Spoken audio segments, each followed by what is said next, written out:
Then I still, honorable speakers, African Union Commission commissioners, former African heads of state and government, families of late leaders, African prospect leaders, distinguished participants, ladies and gentlemen. It brings me joy to address you this afternoon because meeting young African leaders gives me big hope for this continent and for upcoming generation.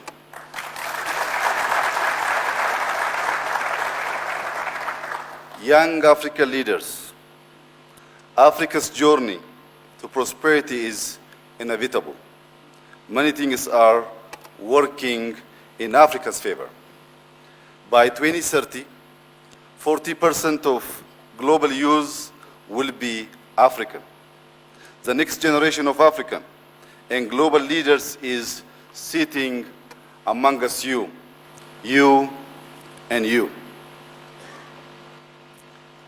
Africa's economic growth rate has ticked upward since the dawn of the new millennium. We are leapfrogging into the future at an accelerating rate. Startups, creative individuals, and innovations are flourishing in Africa. Technologies from Africa are spreading across the continent and beyond, tackling some of the continent's biggest challenges with homegrown technologies. Africa is embracing the fourth industrial revolution. We recently held the Pan-African Artificial Intelligence Conference and developed strategies for achieving sustainable development through harnessing the power of emerging technologies. Continuing the favorable economic trajectory requires structural transformation of our economies. Diversifying production, increasing trade and competitiveness, and shifting from our role as producer of raw materials to higher value-added production by accelerating industrialization will create prosperous nations. African resources are abundant. We hold a considerable proportion of the world's natural resources, both renewable and non-renewable. Our assets are more than our liabilities.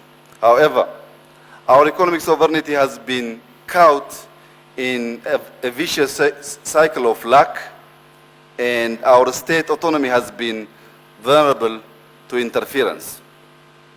Lack of care, malnutrition, and unemployment have been challenging for years. We need to be innovative and skilled in meeting globalization challenges. African governments are charting development pathways. For instance, Ethiopia reduced poverty, increased literacy, and now has started paving the way to ensure food sovereignty. Through Green Legacy, Ethiopia is pursuing self-reliance and green diplomacy. Green Legacy focuses on boosting afforestation, sequestering carbon from the atmosphere, improving the livelihoods of citizens, and promoting green behavior. I invite you all to work together to forge a new system of green development and green behavior. Green is not only beautiful, but also grounded and stable. We need grounded leaders and a stable system in our continent, Africa. Another self-reliance initiative we are pursuing is our wheat production program. As a result, the country is on track to begin exporting wheat to our neighbors.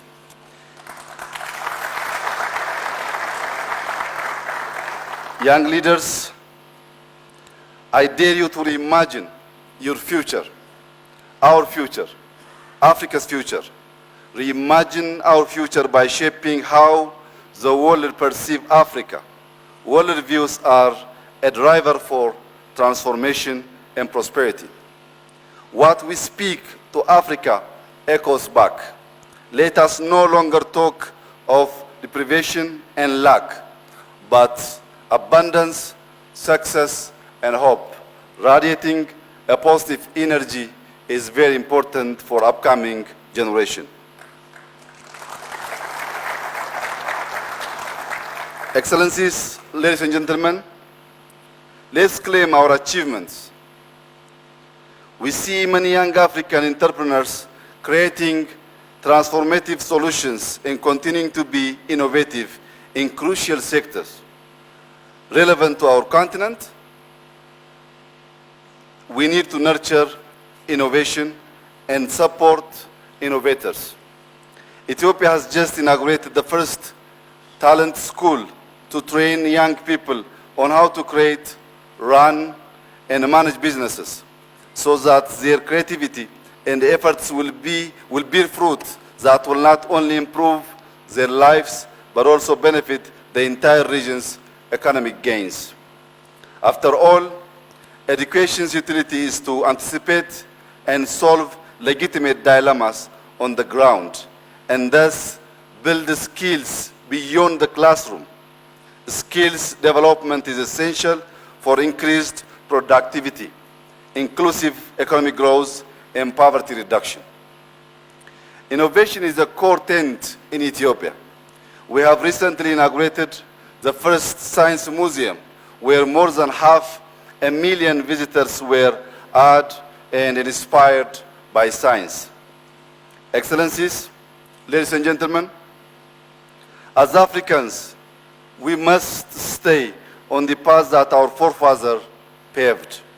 Remarkable Pan-Africanists founded the OAU in 1963 to promote unity and solidarity among West African states, enable development and safeguard our continent's sovereignty and territorial integrity.